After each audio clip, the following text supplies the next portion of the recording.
je vais débuter ici tout doucement. Quand même, il y a trois personnes à présenter. Donc, bon retour. Je me nomme Grégoire Lefebvre et je suis leader au sein de l'équipe tactique. Bienvenue à l'atelier Réseau STIAM 2022, le curriculum de sciences révisé et l'intégration des mathématiques. Il me fait grand plaisir de vous présenter nos trois invités, dont Salim Ziani, Yann Ducharme et Nicolas Chauvin. Tous du Conseil Viamonde. Nicolas Chauvin est conseiller pédagogique ainsi que membre de l'équipe tactique, un programmeur, papa, un grand partisan de Donjons et Dragons et Magic the Gathering, un vrai geek qui intègre ses passions dans son enseignement. Salim Ziani est à sa 10e année en enseignement. Il a occupé le poste d'enseignant accompagnateur en littératie et en numératie avant de devenir conseiller pédagogique. Salim se spécialise dans la technopédagogie et offre son appui à l'ensemble des cycles d'enseignement au sein du Conseil Viamonde. Ian est conseiller pédagogique Mac 12 Technologie en salle de classe et prête, personne ressource en apprentissage et en enseignement par la technologie. Il occupe ce poste depuis 2016. Il a commencé sa carrière en enseignement à l'école Horizon Jeunesse à Mississauga en 2003. Il aime partager sa passion par la technologie avec les élèves, les enseignants et autres leaders pédagogiques, que ce soit en accompagnement, en donnant des formations ou en créant des contenus en ligne sur la chaîne YouTube Aide Pédago du Conseil Viamonde. Donc, à vous trois, bienvenue et surtout, c'est à vous. Merci bien, Grégoire. Donc, on va commencer, mais avant de commencer, je voudrais juste m'assurer, pour l'instant, gardez vos micros fermés parce qu'on commence à être pas mal de personnes. Puis, si jamais vous avez une question, n'hésitez pas à le mettre dans les commentaires. Puis, nous, en temps opportun, on va essayer d'y répondre pour que vous ayez les réponses à vos questions. Alors, tout à fait, on va commencer. Puis, avant de mettre... d'approcher le contenu de cette présentation. Vu qu'on parle du nouveau curriculum en sciences, on sait les émotions que ça peut évoquer chez les enseignants à chaque fois qu'il y a un nouveau curriculum, puis qu'il y a des nouvelles informations, puis il y a une nouvelle façon de faire. Fait que je sais que la plupart d'entre vous, vous êtes des conseillers pédagogiques. Fait que je vais placer des GIFs dans la conversation. Là, vous allez voter pour le GIF qui reflète majoritairement l'émotion que vous avez pu observer au sein de votre conseil par rapport en ce qui concerne le nouveau curriculum. Donc, je vais commencer. Il va en avoir 4. Donc, attendez de voir les 4 avant de cliquer. Mais je vais commencer ici. Alors, on a le premier. On va placer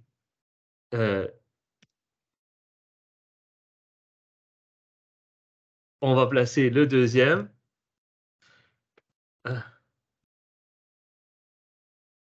Puis, on va essayer de placer un troisième. Et le dernier, finalement,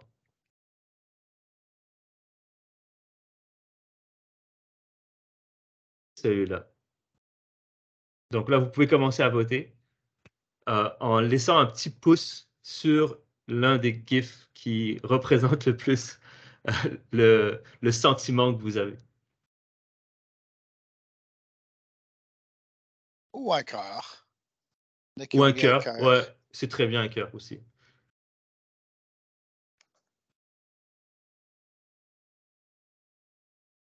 Je vois qu'on a pas mal de personnes qui répondent au quatrième, au dernier. Et on voit que c'est partagé entre l'excitation et la perplexité.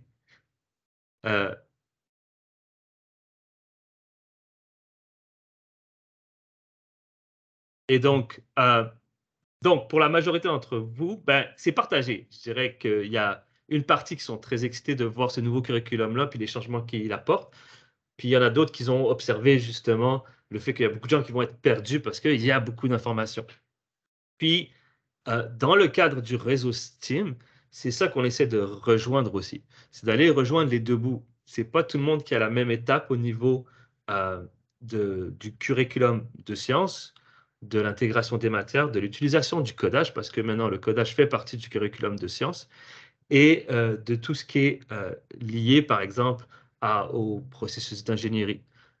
Et donc, le premier objectif qu'on a, c'est justement l'uniformisation des pratiques à travers le conseil. Et donc, dans un premier volet, on va vous parler de ça, puis comment on a planifié, organisé et déployé ceci. Puis par la suite, je pense que c'est Nicolas qui va nous parler justement de l'intégration des fondements STEAM. Puis on va parler un petit peu plus de contenu qui est lié justement à ces formations-là. Alors, uniformisation des pratiques. Donc, quand on a décidé de faire la planification de ce réseau-là, on s'est posé plusieurs questions, puis on avait un objectif final qui était bien sûr la mise en application des nouvelles pratiques au sein des classes, et ce sur l'ensemble du conseil. Et donc, pour y arriver, eh bien, on s'est posé quelques questions au niveau de la planification. Et les premières questions qu'on s'est posées, c'était, tout d'abord, bien sûr, comme je l'ai dit, on voulait uniformiser les pratiques qui sont faites en manière de STEAM de la première à la 9e année. Puis on a inclus la 9e année parce qu'eux aussi, ils ont eu le nouveau curriculum décloisonné en sciences, et il a été structuré de la même façon, avec un domaine A qui est transversal aux autres domaines. Même si les domaines ont des différents intitulés en 9e année, le concept est le même. Et le fait que ça soit décloisonné, c'est un peu ce qui se faisait déjà de la première à la 8e. Donc, c'était une manière pour eux d'intégrer un corps d'enseignants qui avait déjà une bonne idée de ce à quoi faire lorsqu'on doit faire du décloisonné. Deuxième chose, on voulait offrir à la fois une expérience physique plutôt que virtuelle. Puis l'idée d'avoir cette expérience physique-là, ça nous permet d'avoir des interactions qui sont beaucoup plus naturelles. Ça permet aussi d'offrir des rétroactions plus rapidement, puis d'avoir une vue d'ensemble, puis d'avoir un pouls justement de ce qui se passe au niveau des enseignants. Est-ce que, comme vous l'avez montré, il y a des enseignements qui sont perdus, il y en a qui sont peut-être un peu plus inquiets, et quand on est en virtuel, c'est un peu plus difficile à savoir. Et quand on est en physique, on le ressent tout de suite, et on peut justement ajuster le tir pour mettre tout le monde à l'aise. Donc, c'était important pour nous d'avoir ça en physique. Et on voulait aussi couvrir l'ensemble du territoire sur une période de temps déterminée. Et pourquoi on veut le faire sur une période de temps courte? C'est-à-dire qu'on veut que cette formation-là soit accessible à tout le monde à la même période, parce qu'on veut offrir une certaine équité en termes d'accessibilité de ces nouvelles pratiques-là. Puis on ne veut pas qu'une région soit délaissée, puis qu'on lui donne la formation 2 mois plus tard parce qu'on n'avait pas le temps de le faire. Et on voulait mettre de l'avant les différents processus, que ce soit les différents processus de design, la démarche expérimentale, puis la démarche de recherche. Et le dernier point, c'est qu'on voulait offrir des activités clés en main que les enseignants pouvaient utiliser la même semaine avec les réseaux d'apprentissage, avec les grilles adaptées qui vont pouvoir adapter et modifier selon les besoins de leur classe. Et donc, comment on va faire ça? Eh bien, ça m'amène justement à mon deuxième point qui est la formation des services pédagogiques et des accompagnateurs et des conseillers pédagogiques.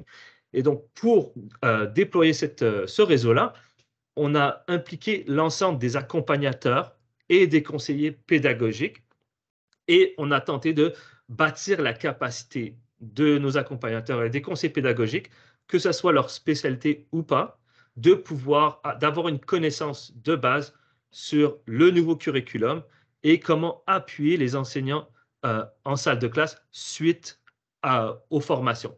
Donc, ça a pour but de pouvoir bâtir la capacité des conseillers pédagogiques et des accompagnateurs, mais de deux, grâce à l'utilisation de l'ensemble de l'équipe, on a pu déployer cette formation-là sur 7 groupes de formation la même semaine. Et donc, tous les enseignants qui ont participé dans toutes les régions ont eu accès à cette formation sur une période de 2 jours. Donc, il y avait à peu près 3-4 groupes sur une journée, puis le reste sur une autre journée. Et ça, justement, ça a permis à ce que tout le monde ait accès à tous les outils en même temps. Puis c'est important pour justement la deuxième partie, hein, qui est la session 2, puisque ce réseau-là, il est fait sur 3 sessions. Et il va avoir une partie, puis je pense que Yann aussi va en parler, où est-ce que c'est les enseignants qui vont nous revenir avec leurs propres expériences. Et s'ils ont le même temps pour se préparer, eh bien là, on vient rejoindre notre objectif d'équité au niveau des formations pour les enseignants, pour l'ensemble des régions. Et donc, je vais juste sauter directement à une slide ici pour vous montrer au niveau des régions où est-ce que ça a été déployé. Puis comme vous voyez, c'est des régions qui ont pas mal de distance quand même, hein, puisqu'on passe de Toronto à Windsor pour aller à Barrie ou dans la région de Niagara. Et donc, si on devait le faire seulement avec les 3 d'entre nous, qui sont Nicolas, Ian et moi-même, puis un autre de nos collègues, ça nous aurait pris quelques semaines avant de pouvoir passer à travers toutes ces régions-là. Mais grâce au reste de l'équipe, on a pu le faire justement la même semaine. Et donc, l'objectif de bâtir la capacité de l'équipe, eh bien, ça nous a permis justement de se familiariser avec ça pour l'ensemble de l'équipe. Et comment on l'a fait? On leur a tout simplement fait vivre la formation en premier pour qu'ils la vivent en tant que participants. Puis après, c'était à eux justement de nous poser les questions, les inquiétudes qu'ils avaient pour qu'on puisse plus vulgariser ça. Ça, c'est un exemple d'une activité débranchée qu'on a fait.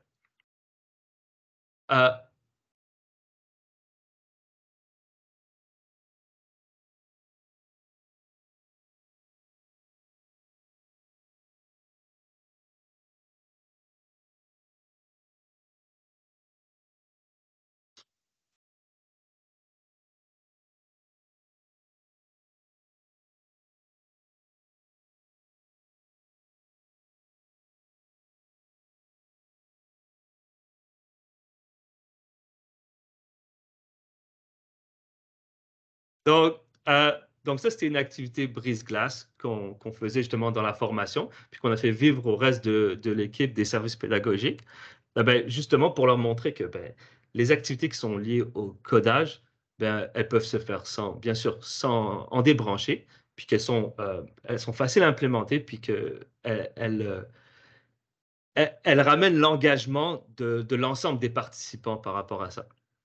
Et donc, comme je vous en ai parlé, finalement, l'objectif final, c'est la mise en pratique de ce qui aura été montré. Puis vous allez le voir à travers les ateliers. On leur présente différents ateliers. Puis nous, par la suite, on s'attend à ce qu'ils les mettent en place, puis qu'ils nous reviennent avec leurs propres expériences, leurs propres rétroactions, puis qu'on puisse faire ce partage d'idées avec l'ensemble des enseignants du conseil, puis qu'on partage ces meilleures pratiques-là au niveau du conseil et que tout le monde puisse bénéficier de ce qui se fait ailleurs.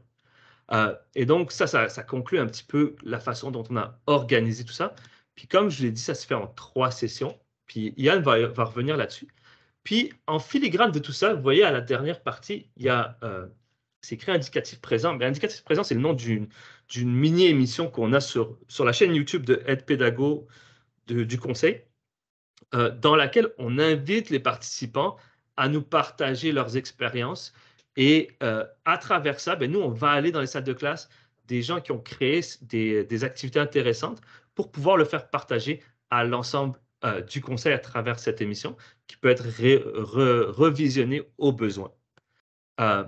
Et donc, ça, c'est l'objectif final, c'est la vue d'ensemble de ce qu'on a.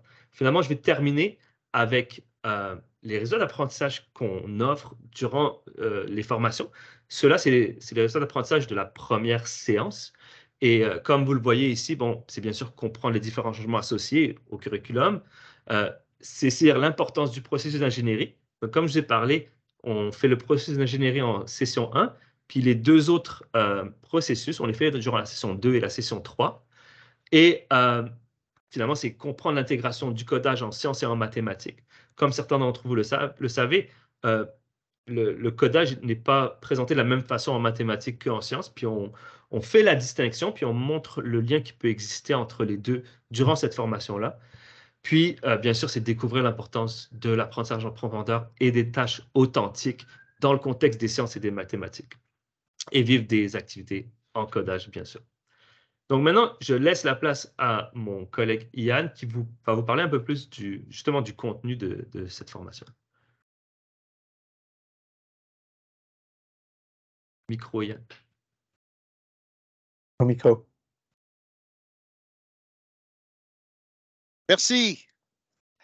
Alors, on est encore dans la section uniformisation des pratiques, messieurs, dames. Et donc, lorsqu'on s'est penché sur la question de comment on va livrer une marchandise qui est semblable pour toutes les régions que Salim vous a montré, bien sûr, on s'est penché sur les grandes lignes. Quelles seraient les grandes lignes d'une journée?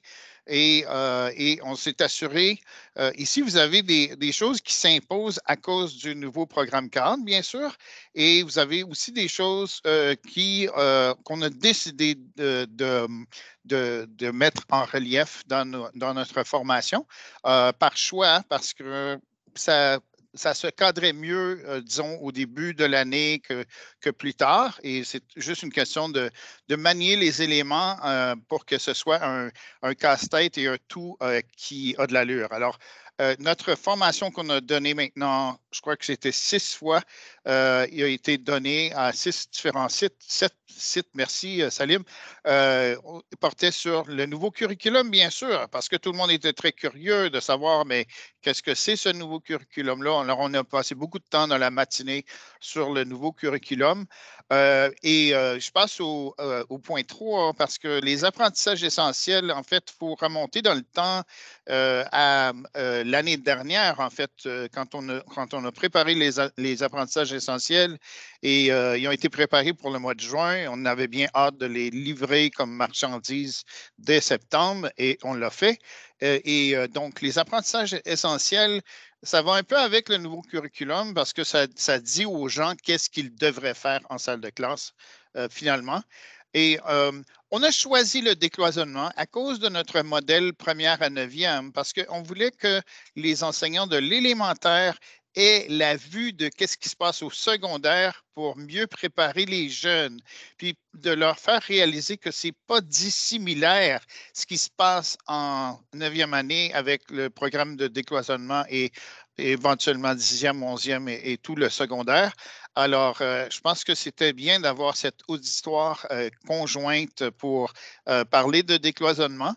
Le processus de design en ingénierie, vous savez qu'il y a 3 processus séparés, incluant le processus de design.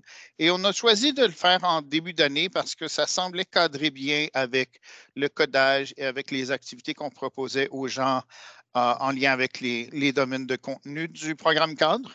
Et on a parlé de pensée computationnelle parce que ça faisait quand même longtemps que le réseau STIAM existait et qu'on avait parlé de pensée computationnelle et on voulait lui donner un renouveau à cette idée de pensée computationnelle.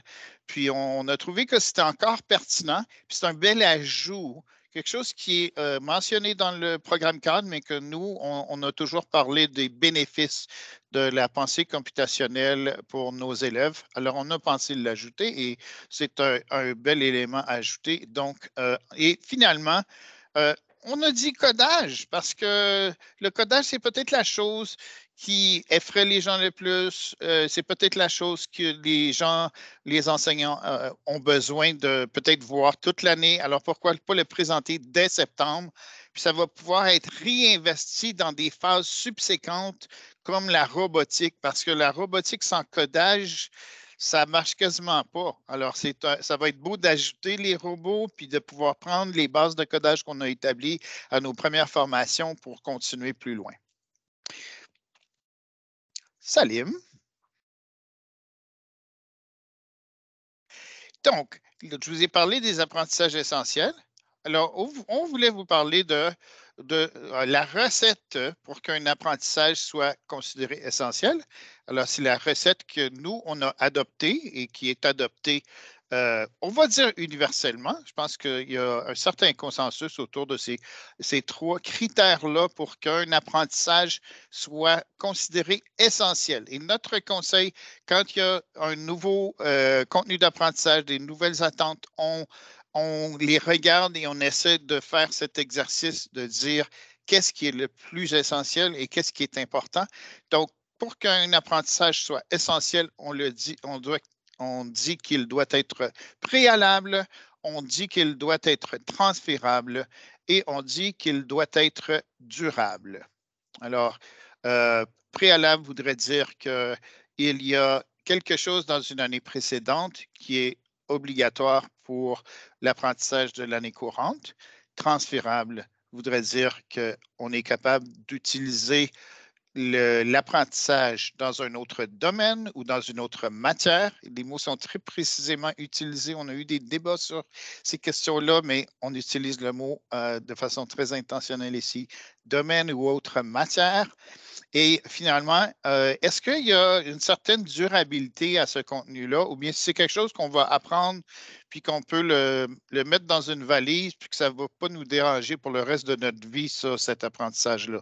Par contre, si c'est quelque chose qui va être possible d'utilisation dans le futur, comme peut-être un concept d'écologie, peut-être un apprentissage de quelque chose comme un apprentissage de la vie courante dont on a besoin dans notre vie de tous les jours, à ce moment-là, on jugerait que c'est un apprentissage durable.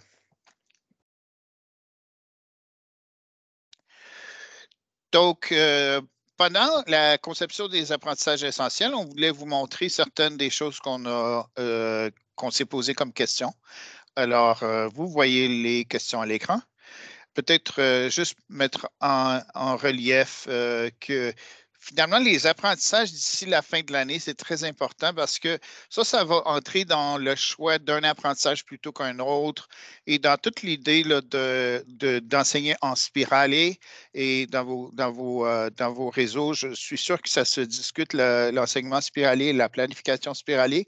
Alors, c'est sûr que d'agencer les pièces des apprentissages avec les bons contenus aux bons endroits, c'est très important. Qu'enseignons-nous d'intéressant? Qu'est-ce qui est nécessaire pour l'année suivante? Les essentiels des années précédentes, puis de déterminer s'il y a peut-être des lacunes de ce point de vue-là aussi, des incohérences entre les années et les cycles.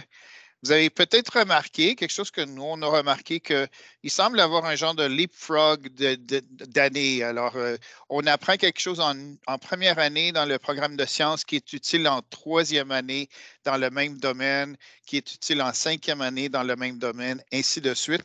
Si vous regardez, vous allez constater ça. Et c'est intéressant de voir qu'il y a comme un genre de pause intellectuelle dans les concepts des domaines d'année en année dans le programme cadre de la première à la sixième année.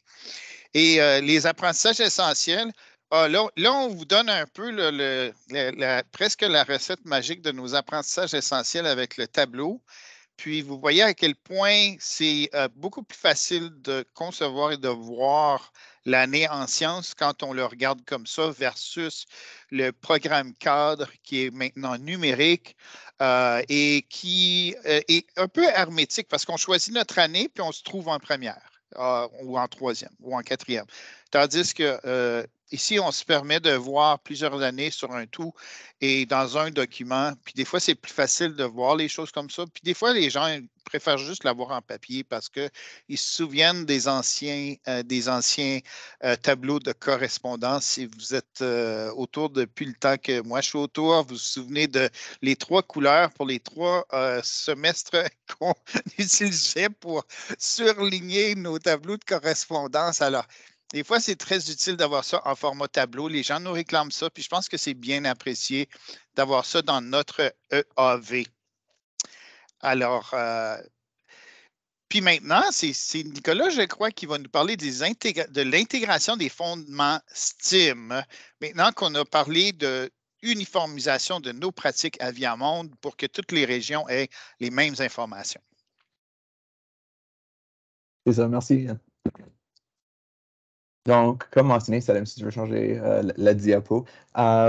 Pour cette première session des 3 que nous allons offrir, on a vraiment ciblé le processus de design et d'ingénierie parce qu'on le trouvait le plus pertinent à cause de la manière qu'on le trouve partout dans chaque sujet, et en particulier avec STEM, et parce que notre carrefour est le carrefour de STEM, on voulait le présenter en premier. C'était important pour le présenter à nos CP, pour les présenter à les enseignants, afin de promouvoir ces tâches et ces apprentissages authentiques. Donc, au lieu de lancer une tâche, les élèves le complètent, ils ont terminé. On voulait leur donner l'habilité de faire du prototypage, de refaire, de réessayer, pour vraiment créer ces tâches qui sont authentiques, afin de leur donner ces habiletés et ces compétences transférables à l'avenir lorsqu'ils continuent dans les autres sujets ou lorsqu'on continue dans nos programmations. Donc, la manière que, pour ceux qui ne sont pas familiers avec le processus de design, en théorie, si j'ai une manette et je veux l'améliorer, donc je vais commencer avec examiner et comprendre le problème. Donc, comment est-ce que je peux l'améliorer? Ensuite, je vais concevoir et proposer des solutions. Donc, qu'est-ce que je pourrais faire pour améliorer ma manette? Est-ce que je devrais ajouter des boutons, enlever des boutons, ajouter des sons, ajouter une rétroaction haptique? Il y a plein de différentes options. Et de là, normalement, on va sélectionner quelques options à modifier pour voir si ça a de l'allure ou non. Là, on va le tester. Et ensuite, on va évaluer est-ce que la manette est plus efficace, est-ce qu'elle ne l'est pas. Et ensuite, on va écrire un rapport qu'on va soumettre. La bouton X, est-ce qu'elle est la meilleure bouton ou est-ce que je devrais le changer à quelque chose d'autre? Et de là, je regarde de nouveau, est-ce qu'il y a quelque chose d'autre que je peux changer? Donc, ça, c'est le processus de design et d'ingénierie qu'on essaie de promouvoir avec les élèves pour qu'ils puissent réfléchir, oui, j'ai fait ceci, mais comment est-ce que je peux l'améliorer de nouveau? C'est très semblable à la démarche expérimentale, mais on a décidé de faire celui-là lorsqu'on couvre la robotique pour notre prochaine session. Maintenant, pour la pensée computationnelle, comme on a mentionné, c'est quelque chose qu'on a vu depuis longtemps dans nos carrefours et dans nos réseaux, mais on voulait l'amener de nouveau. Et dans la petite vidéo que vous avez vue, c'était l'introduction à nos conseillers pédagogiques et nos services pédagogiques à la pensée computationnelle, encore une fois. Donc, on leur a donné la tâche d'aller chercher quelque chose à l'autre bord de la salle et le ramener avec 10 étapes. Et avec cette pensée computationnelle, on essaie de leur démontrer que l'ambiguïté n'est pas quelque chose qui fonctionne lorsqu'on fait le codage. Et le codage est quelque chose qu'on a ciblé dans notre première session, principalement parce qu'on ne savait pas quels outils qui étaient à la disponibilité de chaque école dans la région. Donc, on voulait commencer avec la base de codage et ensuite s'en aller de là. Donc, ça, c'était notre matin. Donc, c'était tous les éléments en théorie. Et par la suite, on a passé à quelque chose un peu plus pratique en après-midi. Oui, merci Nicolas. Effectivement, donc en après-midi, c'est vraiment là que les enseignants avaient accès aux différents ateliers qu'on avait préparés pour eux et ils pouvaient expérimenter des activités comme s'ils étaient dans la peau d'un élève. Et cette façon-là, ça permet justement de diffuser un petit peu l'attention, hein, surtout pour ceux qui sont un peu réfractaires par rapport au codage ou justement juste une peur parce que des fois on a peur de l'inconnu, de quelque chose qu'on ne connaît pas.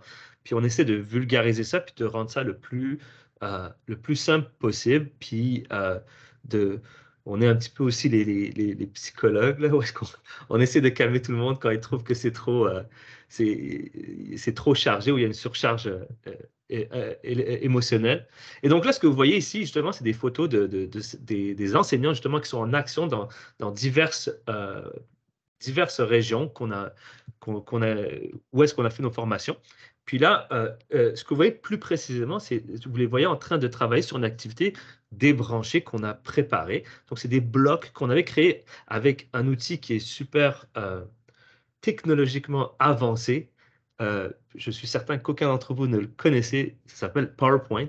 Fait on a juste fait on a créé nos blocs à l'aide tout simplement à l'aide des formes dans PowerPoint. On les a découpées, puis on les a offerts aux enseignants pour qu'ils puissent participer à cette activité. Donc, ce qu'on voulait faire, c'était justement montrer que la même activité pouvait être faite justement en débranché, puis avec différents niveaux de difficulté. Comme là, c'était une activité qui était pour le primaire, donc ça incluait la première à la troisième année. Puis il était possible que ce qui était offert au niveau numérique, c'était peut-être un petit peu trop développé pour les gens de la première année. Donc, il y avait cette option-là de le faire à travers le débrancher et arriver au même résultat. Et donc, l'idée, c'est, comme je l'ai dit, c'est intégrer le codage, intégrer les sciences, mais aussi intégrer, en tout cas en partie, le processus d'ingénierie dans ce qu'on essaie de faire. Et donc, ici, normalement, si vous cliquez sur l'image de Scratch, vous allez avoir accès au jeu en question. Mais c'est un tout petit jeu qu'on a créé où est-ce que les élèves doivent deviner les changements les états de la matière puis les changements de la matière. Donc, si, par exemple, si l'eau rencontre le feu, qu'est-ce qui se passe? Ben, l'eau se transforme en gaz. Et donc, là, ils doivent juste répondre. Et avant même de toucher à ça, bien, ils vont essayer de le faire de manière débranchée avec ces blocs-là que vous voyez devant vous, où est-ce qu'ils vont venir les placer et les imbriquer. Puis, le parallèle que je pouvais faire justement avec les enseignants du primaire, c'était de leur expliquer que pour moi, ça ressemble beaucoup à la grammaire en 3D. Pour ceux qui connaissent ça, là, ceux qui sont en littératie, la grammaire en 3D, c'est une façon visuelle de voir la syntaxe d'une phrase, puis d'emboîter ça dans des blocs. Et donc, on leur a fait vivre ça, puis leur montrer qu'après, on peut aller vers l'activité où est-ce que là, les élèves vont devoir lire le code, et ensuite essayer de le modifier pour changer ces éléments de la matière-là. Donc, c'est à ce moment-là que le processus d'ingénierie arrive, puisque là, on va venir modifier pour améliorer le code et arriver au résultat visé. Et donc, c'est d'où le côté résolution de problème, le côté processus d'ingénierie. Donc, ça, c'était une des activités. Et avec cette activité-là, ben, on leur donnait aussi le résultat d'apprentissage qui était associé, ainsi que la grille adaptée qui était associée et qui était directement en lien avec le résultat d'apprentissage. Et donc ça, on leur donnait, puis là, c'était libre à eux de le modifier en fonction de leurs besoins, de leur année d'enseignement. Mais comme vous pouvez le voir ici, je résous un problème lié au changement de la matière. Et bien dans cette partie-là, on a en partie les étapes du processus d'ingénierie. Puis, on avait fait un autre atelier, mais avec la même logique, si vous préférez, mais à travers une plateforme différente pour leur montrer que c'était aussi possible à faire avec d'autres plateformes. Et puis là, on utilisait un autre sujet qui était le gaspillage, puis l'utilisation efficace de nos produits qu'il faut récupérer, réutiliser. Et donc là, encore une fois, on avait un personnage qui nous disait quoi faire avec l'objet. Puis après, c'était à eux de le modifier, de l'améliorer pour arriver à des résultats qu'eux, ils auront décidés. Et donc, c'est ce qui a été présenté pour le primaire. Et maintenant, je laisse la place à Ian qui va nous parler des ateliers qui avaient été faits en après-midi pour le moyen. Très bien, merci. Et donc, au cycle moyen, on est parti. Souvent, on part d'une grande question. C'est très logique de partir avec une grande question parce que les jeunes peuvent nous amener dans différentes directions. Et la direction d'un atelier, dans ce cas-ci, l'atelier qu'on a présenté avec le microbit, c'est une direction qui constitue un exemple, mais pas nécessairement l'activité que l'enseignant va nécessairement faire avec les élèves en salle de classe parce que plusieurs élèves pourraient avoir d'autres idées. Puis c'est vraiment ça qui est important dans le processus de design en ingénierie, c'est que ça commence avec une grande question ouverte, puis on cherche des solutions à cette grande question ouverte. Et ici, vous allez apercevoir la grande question pour le premier des ateliers du cycle moyen, qui était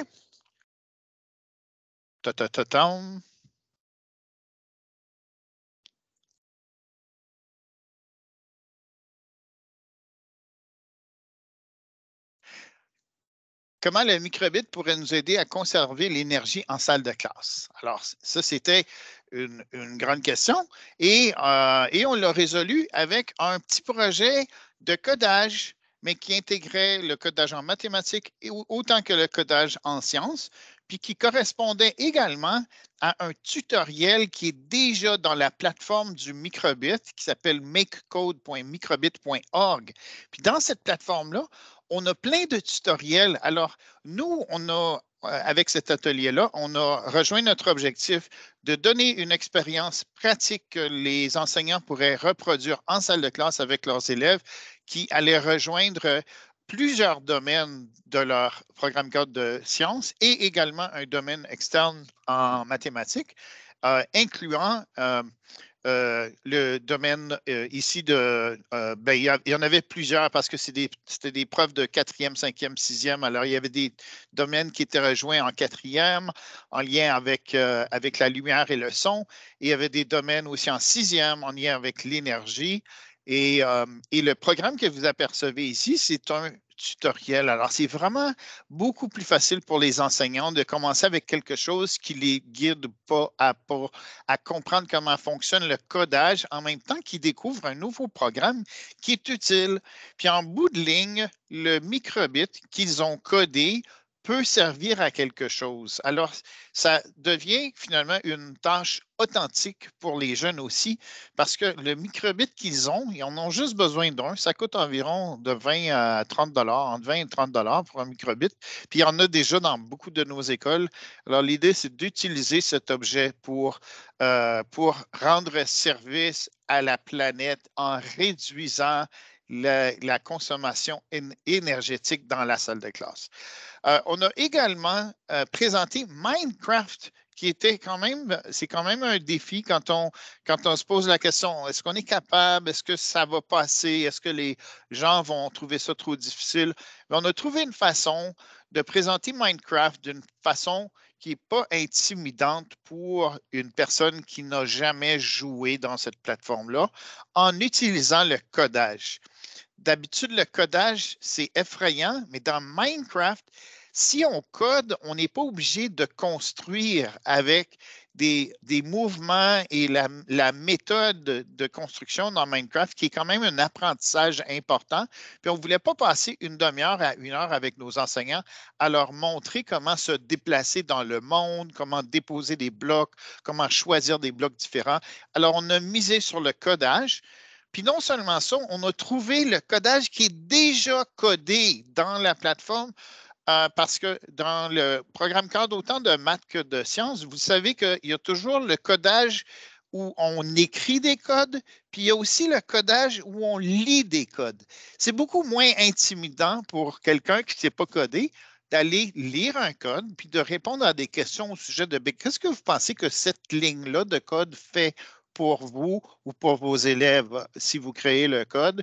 Donc, on leur donne un code tout cuit, puis là, ils doivent le modifier et on a trouvé une façon de leur présenter dans Minecraft comment ils pouvaient construire un mur avec un agent et sans avoir à coder presque juste changer quelques lignes de code finalement, mais beaucoup moins intimidant pour les gens d'apprendre le codage comme ça. Alors, c'est tout dans Minecraft et on vous invite, si vous avez un conseil qui a des licences Microsoft, c'est disponible apparemment automatiquement. En tout cas, dans notre conseil, c'est disponible. Alors, les conseils parmi les vôtres qui sont des conseils Microsoft, ça fait partie de la licence de base apparemment maintenant pour tous nos élèves. Et là, ça nous amène à notre 3e atelier de cycle. Donc, on a celui de l'intermédiaire. Donc, avec l'intermédiaire, dans notre premier atelier, on a regardé au microbit, encore une fois, mais avec une utilisation différente. Salim, pourrais-tu juste changer la diapo, s'il vous plaît? Donc, le but avec le microbit pour ces élèves-ci était de créer un podomètre. Donc, ils ont pris le codage et avec cela, on a regardé à un podomètre de base et on a essayé de l'améliorer, exactement comme qu'on préconise avec le processus de design et d'ingénierie. Donc, chaque école qui est dans le conseil ont les outils microbit à leur disposition. Donc, on pensait que ce serait un bon point d'entrée pour eux autres. Comme vous pouvez voir à l'étape 4 de cette programmation-là, et vous pouvez voir là, que le code est assez simple pour commencer. Donc, c'est juste montre-moi le numéro, quand je le brasse, augmente le numéro. Mais là, on se posait la question aux participants, comment est-ce qu'on pourrait l'améliorer? Et il y a 2 boutons sur le microbit. Donc, ça nous a permis de réfléchir et de voir qu'est-ce qu'on pourrait faire pour le changer. On espère à la session 2 de notre Carrefour STEM de vraiment voir où est-ce que ces élèves et les enseignants ont pu y aller avec ça. Pour le deuxième atelier qu'on a offert, c'était la conception d'une serre automatisée. Maintenant, quand on pense à ça, on pense, wow, c'est excellent, comment est-ce qu'on pourrait faire ça? Ça a l'air d'un défi énorme. Mais encore une fois, on peut prendre recours au microbit. Mais cette fois-ci, si j'ajoute un moteur, si j'ajoute des piles, si j'ajoute d'autres fonctionnalités électriques, si je les branche mal une fois, là, mon microbit ne va plus fonctionner. Donc, il faut avoir une manière de simuler cela. Comment est-ce que je peux voir cela avec plusieurs itérations afin de perfectionner mon outil avant que je le lance dans la vie réelle? Donc, pour cela, on a montré l'outil de Tinkercad.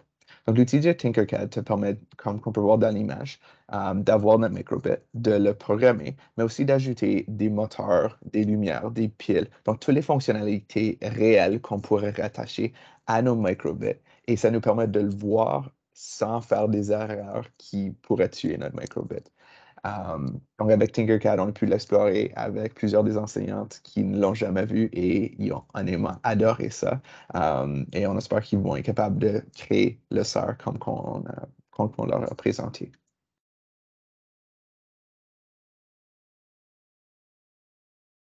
Yann, c'est à toi.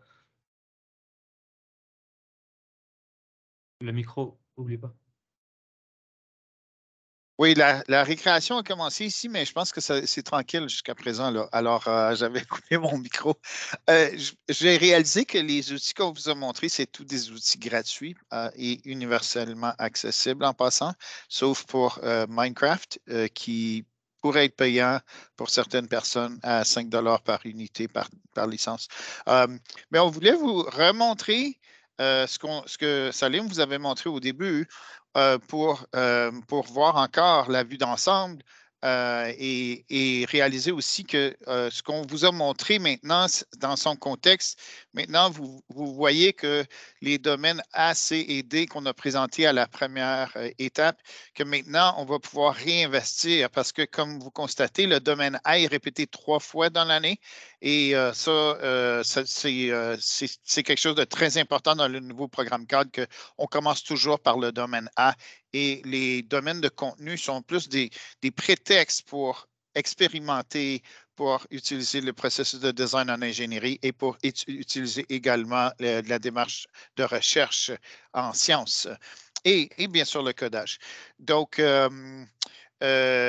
on vous rappelle qu'il va y avoir des contenus et des exemples dans notre chaîne YouTube, dans notre émission Indicatif présent, et qu'il nous reste encore des étapes à partager. Alors, éventuellement, là, dans des rencontres provinciales, on va peut-être mettre en valeur certaines des choses qu'on est en train de faire, puis il va y avoir sans doute des belles choses à des rencontres pour ceux qui se rencontrent pour parler du programme cadre dans différents contextes.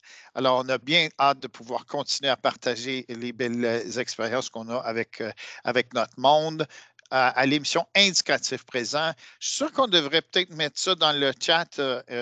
C'est YouTube /Aide Pédago qui est notre chaîne YouTube. J'ai remarqué aussi anecdotiquement qu'il y a d'autres conseils qui développent leur propre chaîne YouTube. Puis on est vraiment content de voir qu'en province, ça se fait de plus en plus, ça, parce que c'est un beau partage d'idées avec des belles vidéos YouTube qui explorent les concepts qu'on vous a partagés et montrés aujourd'hui. Et on a bien hâte de faire cette belle continuation.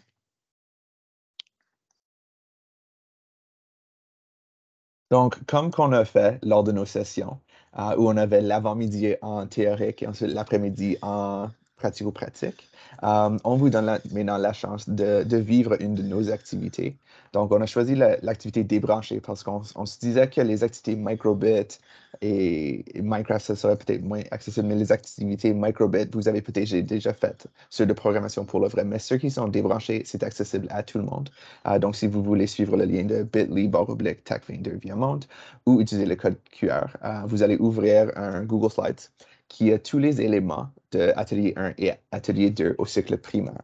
Donc, tous les petits blocs que vous pouvez explorer et utiliser. Et en dessous de cela, dans la section des participants, si vous voulez clamer une des diapos, mettre votre nom, et ensuite vous pouvez copier et coller tous les blocs dans la diapo voulue afin d'essayer de créer une code comme que les enseignants et les élèves le feront. Et pendant ce temps-là, si vous avez des questions, vous êtes les bienvenus à les poser. On pensait que ce serait une bonne idée de jumeler pour maximiser notre temps, une période de questions, de questionnement avec l'activité pendant que vous le faites. Donc, l'idée ici, dans l'activité, si vous y avez accès, c'est de prendre, copier-coller les différents blocs qui existent et de les placer dans une des slides qui est disponible pour vous de 7 à 28 pour pouvoir créer votre propre changement de la matière. Donc, par exemple, quand l'eau rencontre quelque chose, alors l'eau se transforme en... Et là, on arrive à une transformation. Puis, si vous voyez, il y a un bloc qu'on a rajouté qui permet justement aux élèves de faire leurs propres hypothèses dans une expérimentation. Mais c'est le pendant. Pendant combien de temps? Et donc là, l'enseignant pourrait même jumeler éventuellement le bloc de codage avec une expérience où est-ce qu'ils vont faire cette transformation de la matière par exemple, de eau à gaz. Puis les élèves auront fait leur estimation, leur prédiction à travers leur bloc débranché, puis pourront comparer avec leur bloc, puis réajuster. Et bien sûr, ces blocs-là, comme vous voyez, ils ont été justement améliorés par une de nos collègues qui s'est chargée de changer les images et de mettre un petit peu plus de couleurs pour que ça soit plus attrayant justement pour les élèves.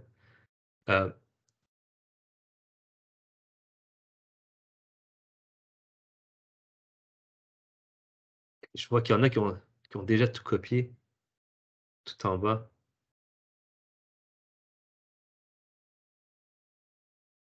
Et donc, si jamais vous avez des questions en même temps, ben c'est vraiment le temps de les poser ou de les mettre dans la conversation. Mais on vous laisse quand même essayer de faire ces blocs-là par vous-même pendant les 5 prochaines minutes à peu près.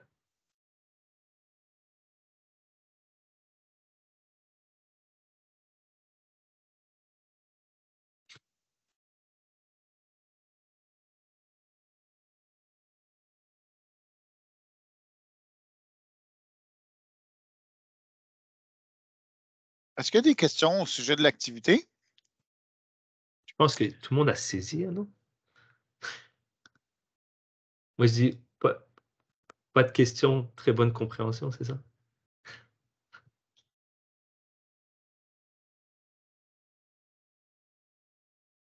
Les explications étaient quand même très, très claires, les gars. C'était solide, solide. Je suis Merci. tellement On va se donner un impressionné autre que... 2, 3. Vas-y. Vas-y.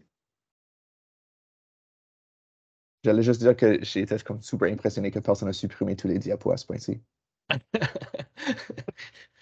Ce qui est une possibilité quand tu le fais avec des élèves. Mais puis, je tiens à mettre une petite parenthèse sur les blocs. C'est une question qui nous est revenue justement dans les formations. On avait mis le bloc de si, qui est techniquement un bloc conditionnel que normalement tu ne vois pas dans le cycle primaire.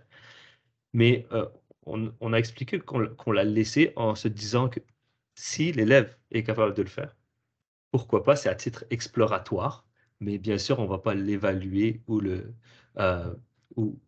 pénaliser par rapport à ça s'il n'est pas utilisé ou qu'il n'est pas compris.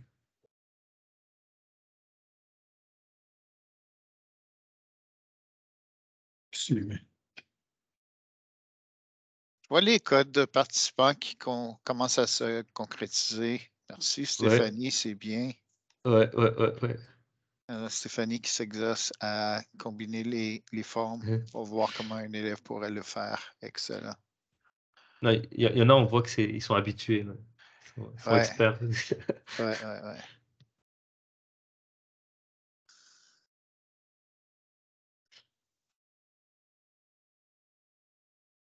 Oh, il y a une question. Nathalie, vas-y. Oui, ouvre ton micro, Nathalie. Oui, alors, je suis à diapo 2. Là, l'élève est censé glisser. Donc, ici, dans le contexte qu'on a ici, il serait censé copier-coller, mais dites-vous que excellent. Quand tu nous, glisses, ça va en arrière. Là. Fait que ouais, c'est non, ça que je disais, y a-t-il un élève qui a fait, ben voyons. non.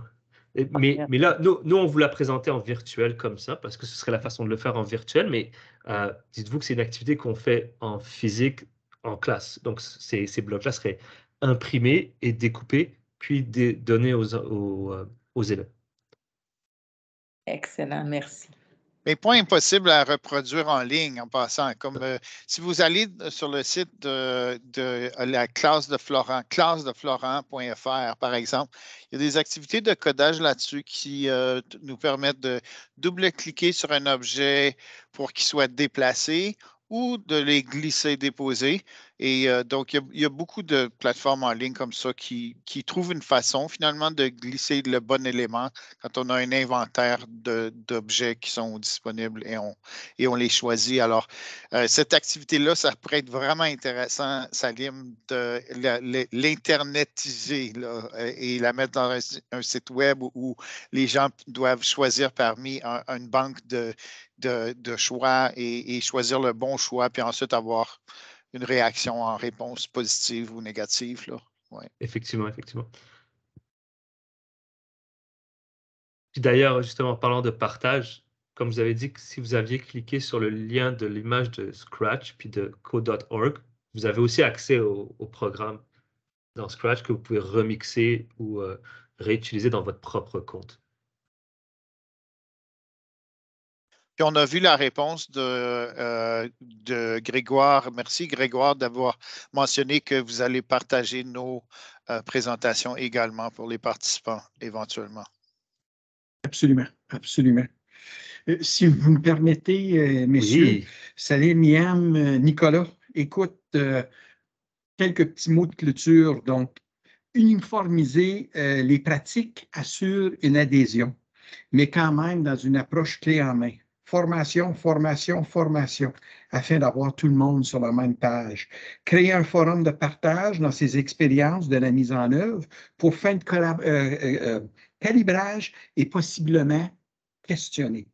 Apprendre un apprentissage collectif. Continuons l'importance de comprendre d'où vient et où vont les élèves. Intégration des fondements STEAM, dont le processus design. Absolument l'importance des blocs d'expérimentation pour les enseignantes et non seulement pour les élèves.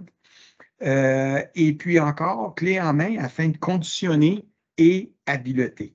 Donc, exposer les élèves à des questions de leur pratique qui rejoignent les valeurs des tâches authentiques. Exceptionnel, très belle présentation, et puis on va s'assurer que votre présentation soit disponible aux gens. J'avais 27 participants à un moment, donc c'est exceptionnel. Donc, on tient à vous féliciter. On tient aussi à vous remercier de votre partage. Écoute, c'est exceptionnel et puis c'est certainement un moyen de susciter un engagement puis un intérêt chez les élèves. Donc, merci beaucoup du partage. Et puis, merci encore. Donc, on passe maintenant à Philippe Longchamp. Donc, c'est le marathon aujourd'hui, mais ça demeure, c'est très, très énergisant, surtout des ateliers de cette qualité ici. Merci beaucoup encore. Merci. Merci à vous. Bon Merci après-midi. tout le monde dans le chat qui répond merci et